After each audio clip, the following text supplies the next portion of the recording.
On a freezing Wyoming night, Ethan expected nothing but wind, until a faint, desperate whimper rose from behind his house. At the bottom of an old well he found two tiny shepherd puppies fighting for life. He hauled them up with a rope, only to freeze at the sight of metal tags on their necks marked "Rejected. Dispose." Someone had meant for them to die. As he warmed the trembling pups by the fire, a wounded mother shepherd staggered into the doorway, exhausted and bleeding, drawn by the cries of her babies. In that moment, Ethan knew this wasn't just a rescue. It was the beginning of something far darker and far more miraculous than he ever expected. Before we begin, tell me where you're watching from. And if you love stories of courage, hope, and second chances, hit subscribe so you never miss the next chapter. Cold wind rolled across the Wyoming plain like a low, wandering sigh of the earth.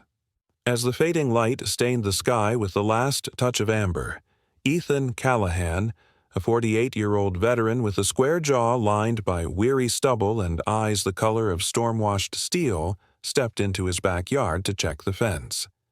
His gait was solid, but carried the quiet heaviness of a man who had known both discipline and grief. The years in the service had carved patience into his bones, but also left fractures of silence in his heart. The world behind him had gone still, but the world inside him had never stopped stirring. That was when he heard it, a thin, brittle whimper rising from the old stone well near the far edge of his land, a whimper so faint it seemed more memory than sound. Ethan froze. Years of combat had sharpened his senses enough to distinguish between the wind and a creature in trouble. He approached slowly, boots sinking into soft winter grass, and knelt beside the weathered stones. The air from the well smelled damp and ancient like forgotten rain. He lifted his flashlight and aimed the beam downward. Two small bodies huddled at the bottom, trembling. German shepherd puppies, maybe 6 weeks old at most.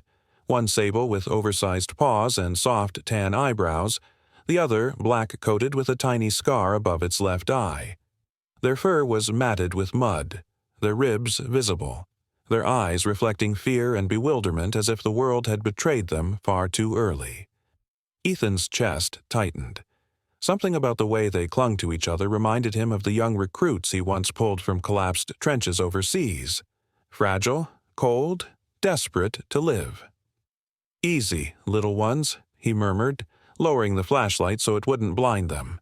His voice, roughened by years of command, softened into something almost fatherly. He fastened an old rope to a nearby post, braced his boots, and lowered himself halfway into the well. The stones were slick, biting into his palms, but he ignored the ache as he reached the first pup. It pressed its small head against his chest as if relieved to finally be held. The second climbed weakly toward him, its nails scraping against the rock. Ethan hoisted them up one by one, his muscles straining but his determination unwavering. Back on the grass, he wrapped both pups inside his thick military jacket, feeling their shivers against his skin. As he adjusted the cloth around them, his fingers brushed something cold on their collars. A metal tag, thin and cheaply stamped. He wiped the dirt from one. The words were blunt, merciless. Discard, not suitable. The message felt like a punch to the gut.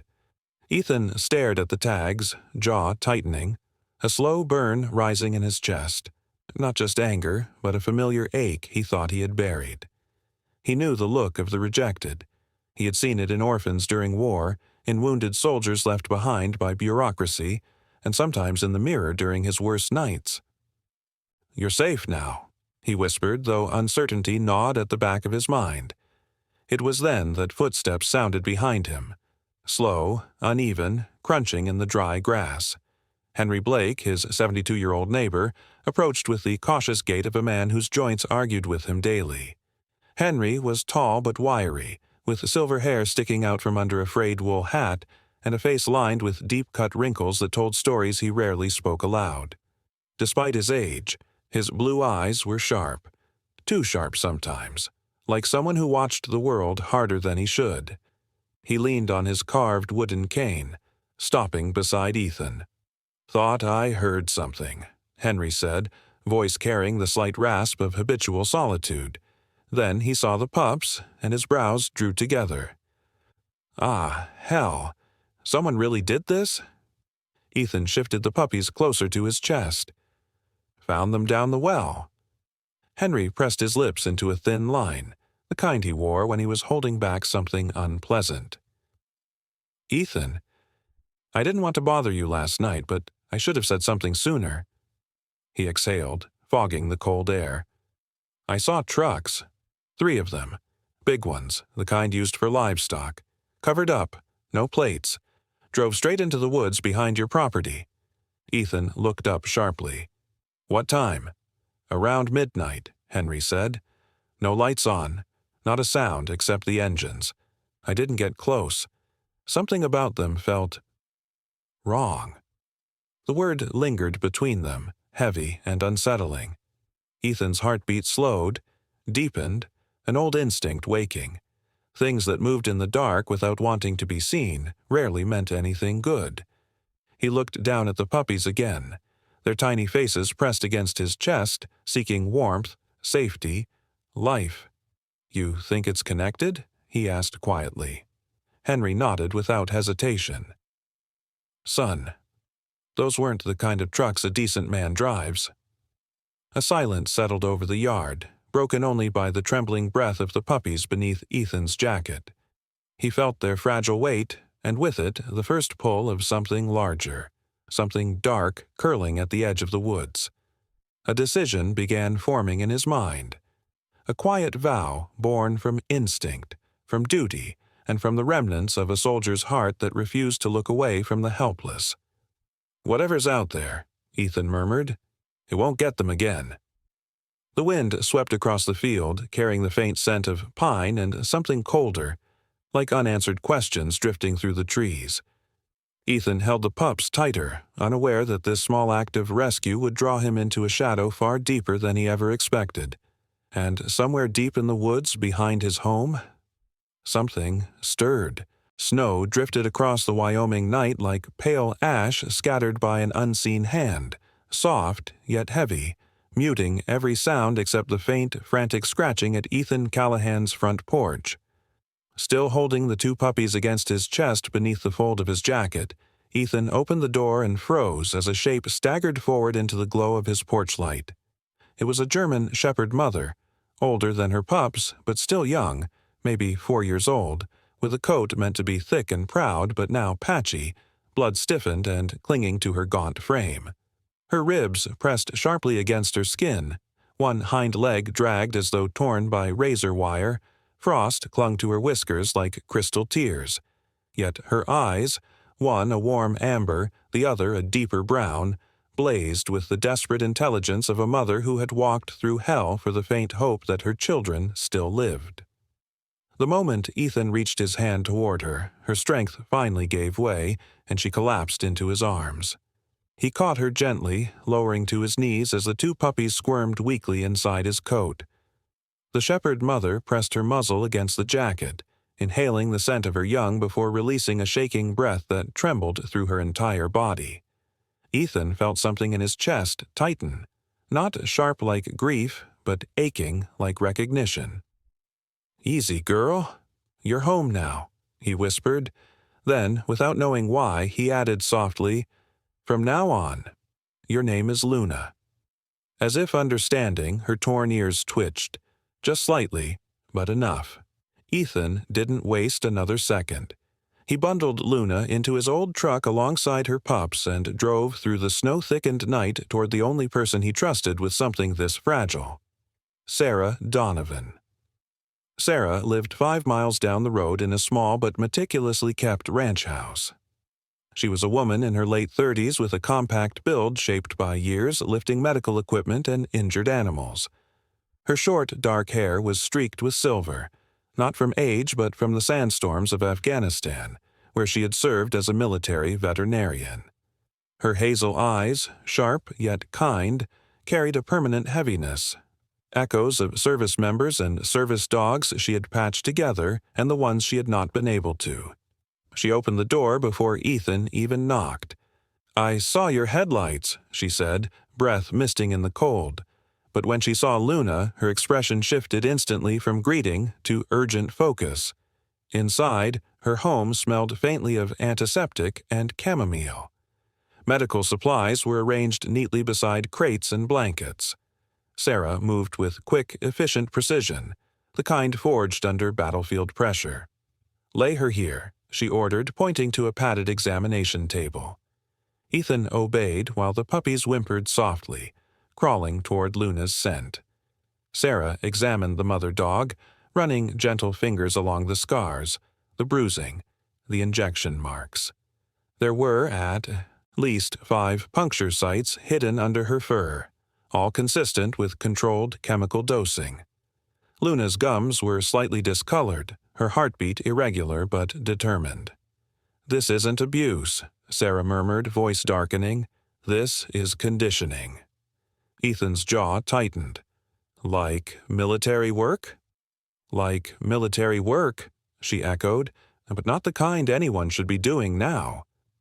Sarah had seen dogs enhanced for obedience, for detection, for danger. But she had never seen this specific pattern, chemical traces that didn't belong to any sanctioned program. When she scanned the pup's tags again, her face hardened. Discarded, labeled unfit, forced breeding. Ethan, this isn't just a bad kennel or some depraved backyard operation. She lifted Luna's ear gently, revealing a faded tattoo, one that should have been removed when her service ended. This girl used to be a K-9 military asset, and someone out there is still using her as if she's government property. Ethan felt a cold anger creep beneath his ribs. "Henry saw trucks," he said, "covered, unmarked, driving into the woods last night." Sarah's eyes narrowed, the look of someone who'd just connected 2 pieces of a puzzle she never wanted to see again. "Then this isn't accidental. They dumped the pups. Luna escaped, and they're still out there."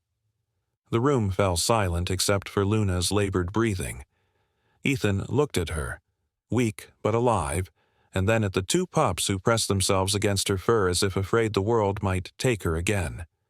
Something old and iron-hard stirred within him. Duty, protection, a soldier's promise. "Sarah," he said quietly, "take care of them." She frowned. "What are you planning?" Ethan pulled on his coat, the same one he had taken into missions years ago, still stained at the cuffs, still carrying the smell of rain and dust. "I'm going into the woods," he said. "I'm finding out who did this." Sarah stepped forward, worry flashing across her eyes. "Ethan, don't be reckless. We don't know how many—" But Ethan shook his head. "I'm not letting anyone take another dog. Not tonight. Not ever again."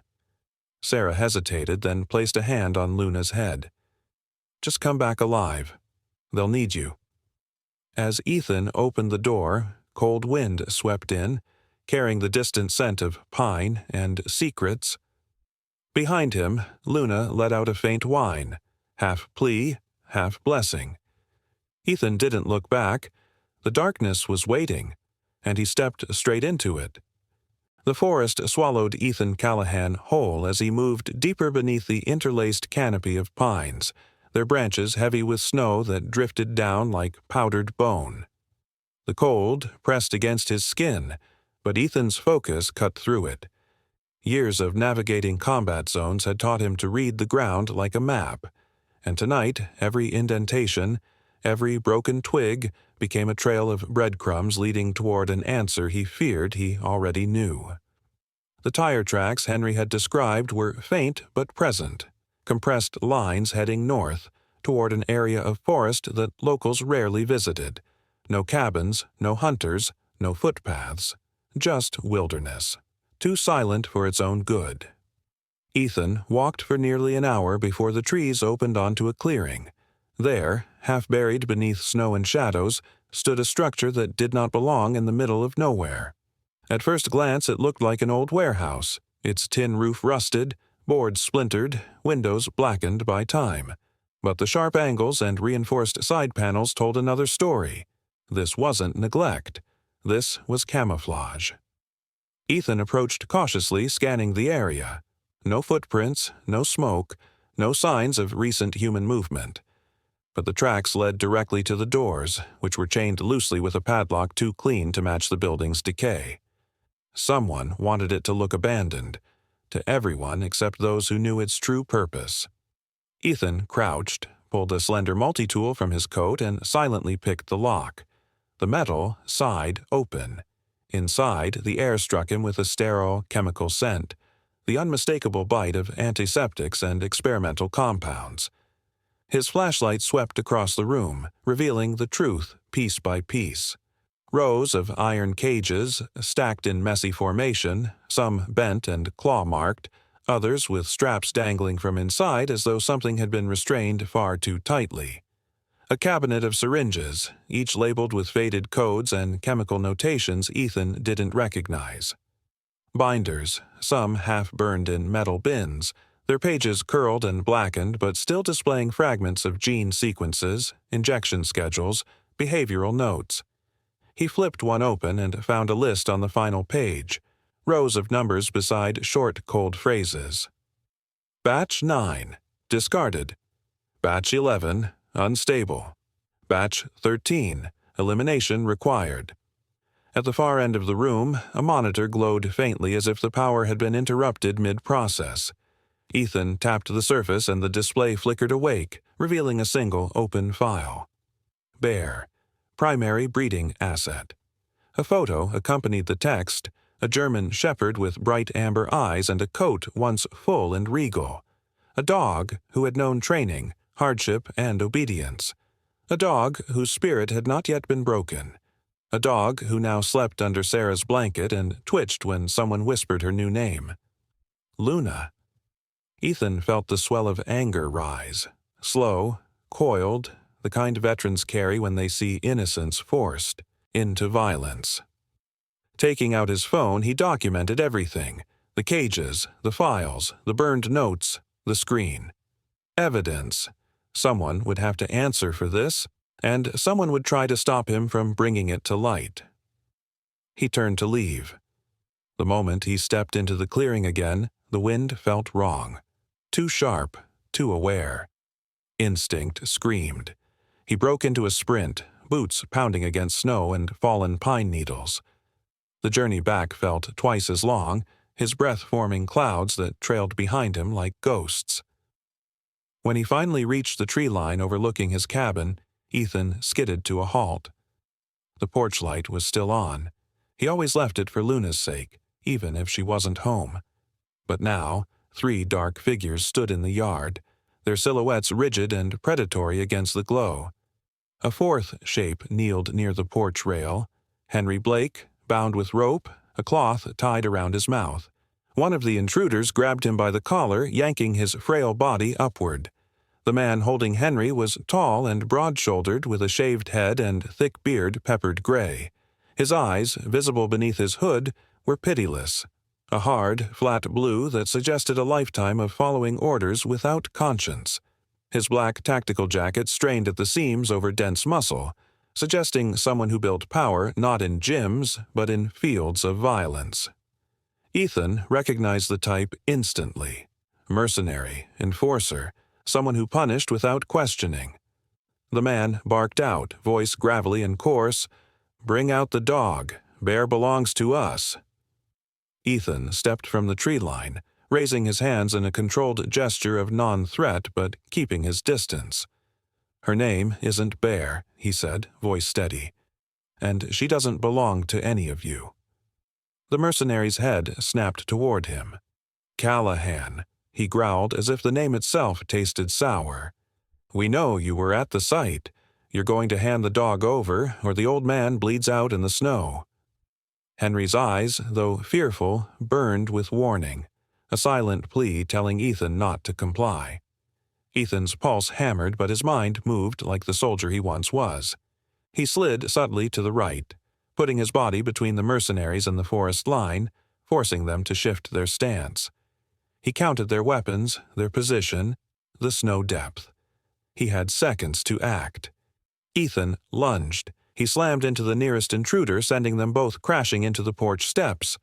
The mercenary roared as Ethan hit him again, elbow driving into ribs hardened by years of brutality. Snow exploded beneath their struggle, boots scraping, fists swinging. Henry ducked instinctively as another man swung a boot at him. Ethan intercepted, grabbing the attacker's arm and wrenching him sideways. The third intruder circled, pulling a knife with a long, thin blade that gleamed under the porch light. Ethan's breath steamed in the freezing air as he backed against the cabin wall, keeping himself between the blade and Henry. His muscles burned, his vision narrowed. He was outnumbered, and the knife-wielder stepped forward, ready to end it.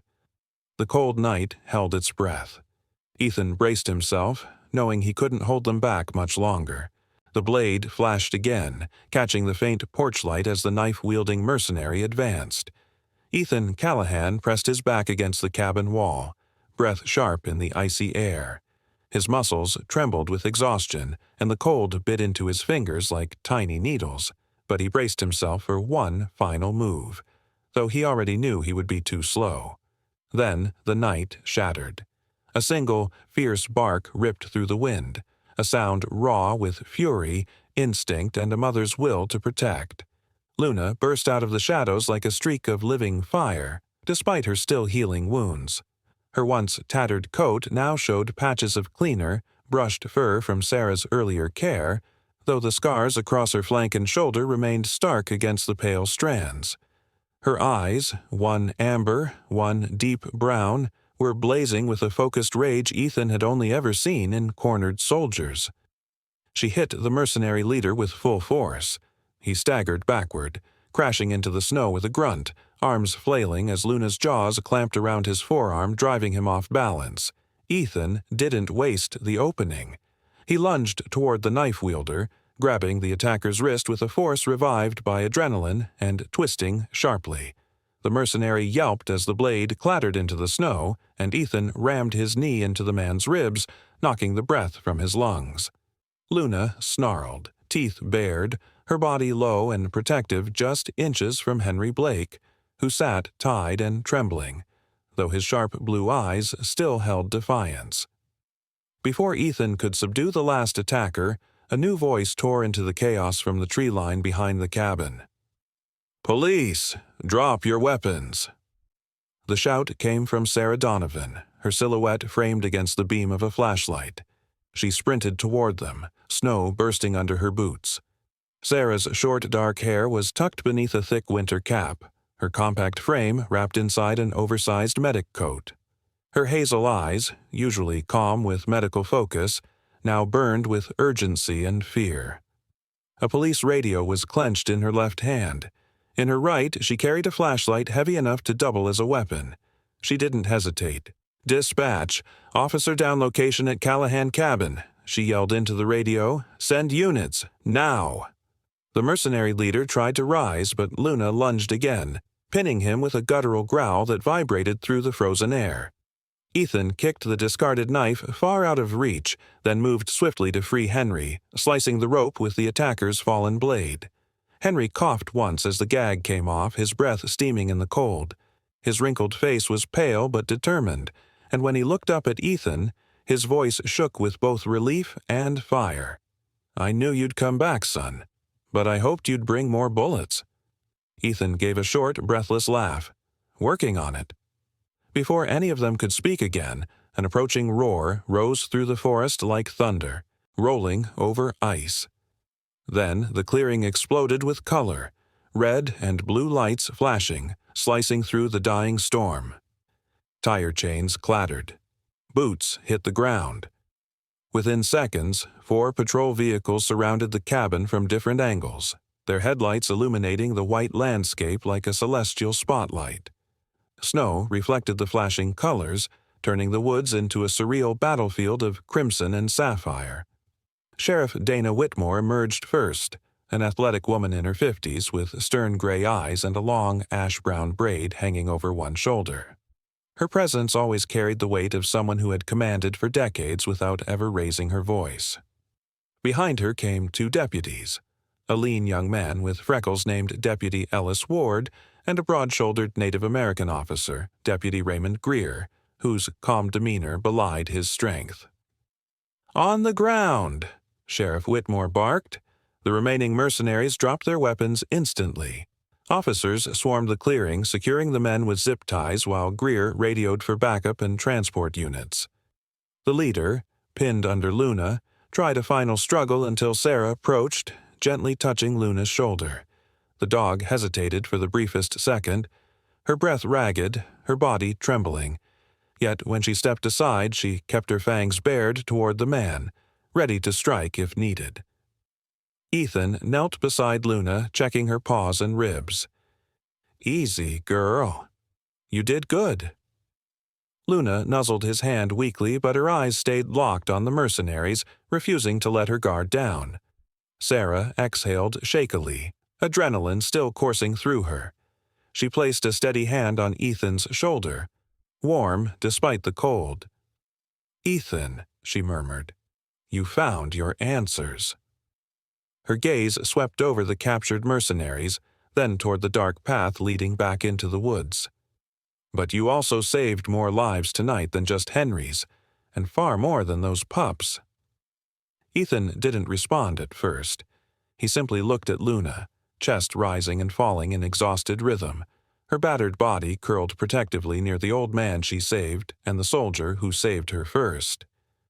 Snow continued to fall around them, soft again, gentle, no longer the storm that had swallowed the night. For the first time in hours, the world felt still. Sarah lifted her radio once more, her voice calmer now. "Suspects apprehended. All units proceed to evidence recovery. The nightmare behind these woods ends tonight." And in the glow of police lights, as officers led the mercenaries away, Luna closed her eyes, not out of fear, but finally, out of peace. Morning light spilled gently across the Wyoming valley, soft and honey-colored, warming the frost that clung to the grass like a memory not yet ready to let go. The stormy nights, the gunmetal fear, the breathless chase through the woods, those belonged to another season, one that felt distant now as the slow healing of the land mirrored the healing of the souls who lived upon it. Ethan Callahan stepped out onto the small porch of his weathered log cabin, his breath rising in pale ribbons as he surveyed the quiet world he had fought so hard to protect. His broad shoulders relaxed for the first time in weeks, the lines on his rugged, time-carved face softened by peace. His beard, once flecked with frost and worry, now caught the light with streaks of warm bronze. A man who had spent half his life in war finally looked like someone who remembered how to live in peace. At his feet, a pair of tiny paws skidded across the porch planks. Ash, the larger of the two pups, tumbled forward with a playful growl. His coat was a smoky blend of charcoal and cream, ears too big for his head, giving him a permanently curious expression. His brother Cinder, smaller and bright-eyed with a tawny coat and a distinctive star-shaped patch on his chest, bounced behind him with a little yip that made Ethan chuckle under his breath. They had already grown stronger, muscles filling out, movement steadier, eyes losing the haunted glaze of the night they were found. Life had claimed them again, and their mother, Luna, lay stretched under the shade of a cottonwood tree a few yards away. Once gaunt and trembling, Luna was now a picture of quiet strength. Her fur shone with a healthy sheen. The wounds along her flank healed into faint silvered streaks. Her mismatched eyes watched her pups with the serene sharpness of a seasoned guardian. Alert, yet calm. Soft, yet fiercely aware. The war they had endured together had etched something permanent between them. Ethan stepped down from the porch and walked toward the tree, boots crunching lightly over the frosted earth. As he approached, Luna lifted her head, tail sweeping the ground once in a slow, contented wag. Ethan knelt at her side, brushing a gentle hand along her neck. "Morning, girl," he murmured. "They wearing you out already?" Luna huffed softly through her nose as if answering yes, but with pride rather than complaint. She nudged his hand toward her pups who were now wrestling clumsily near his knee, paws flailing, tiny barks echoing through the clear air. Behind him, the cabin door swung open with a creak. Sarah Donovan stepped out, carrying a mug of steaming coffee. The morning light wrapped around her shoulders as if grateful she had returned to it. Her short, dark hair, usually tucked into a tight bun during work, now fell loosely at the sides of her face. Her warm, hazel eyes softened as she looked at the scene before her. Ethan among the shepherds like a man reclaimed from the shadows. She wore a flannel shirt over faded jeans, sleeves rolled to her elbows, her posture relaxed in a way he had never seen when they first met. Weeks away from surgeries, emergencies, and the adrenaline of battlefield medicine had softened her edges, revealing the warmth and humor beneath.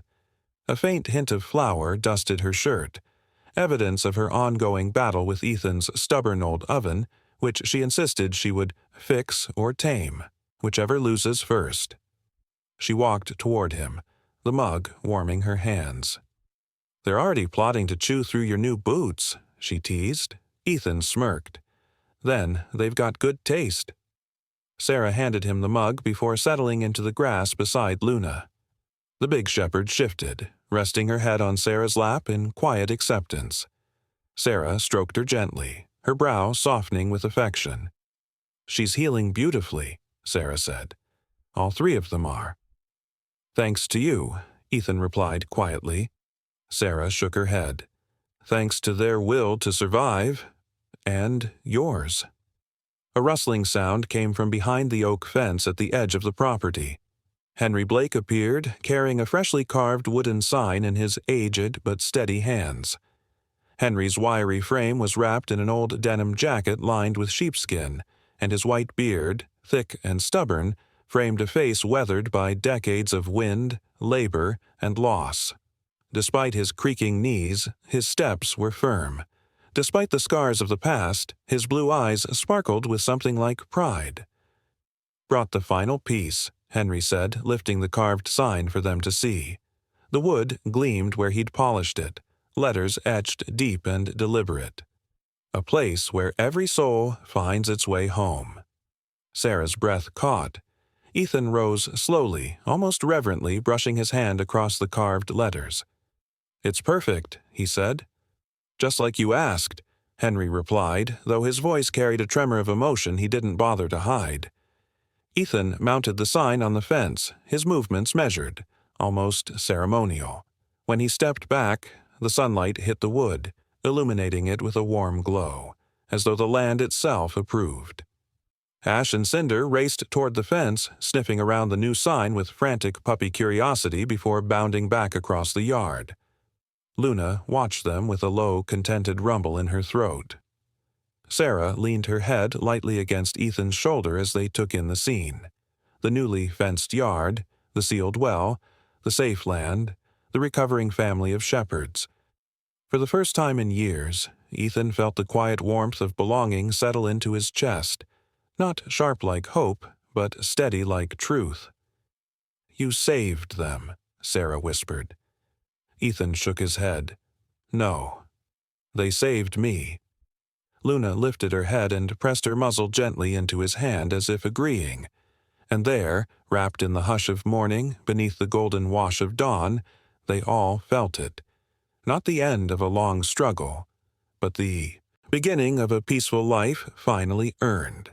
Sometimes the gentlest miracles arrive without thunder or angels, slipping instead into our lives on quiet paws and fragile breaths. Luna and her pups were never just strays saved from the cold. They were reminders that grace still moves through this world in ways we cannot predict but can always choose to honor. In the everyday noise of our lives, work, worry, exhaustion, we often forget that compassion is its own kind of divine intervention, a doorway through which God's light enters the darkest corners. Ethan did not simply rescue 3 shepherds. He answered a call placed softly on his heart, the kind of call God still whispers to anyone willing to listen. And when we open our doors to love, hope follows. If this story touched you, share it with someone who needs to remember that goodness still rises, even after the longest winter. Leave a comment about where you're watching from, and if you believe in second chances, write Amen below so others can feel your faith. Subscribe to the channel so more stories of courage, redemption, and God's quiet miracles can reach those who need them most. May the Lord bless you, protect your home, and keep your heart open to the moments, large or small, when His light finds its way to you.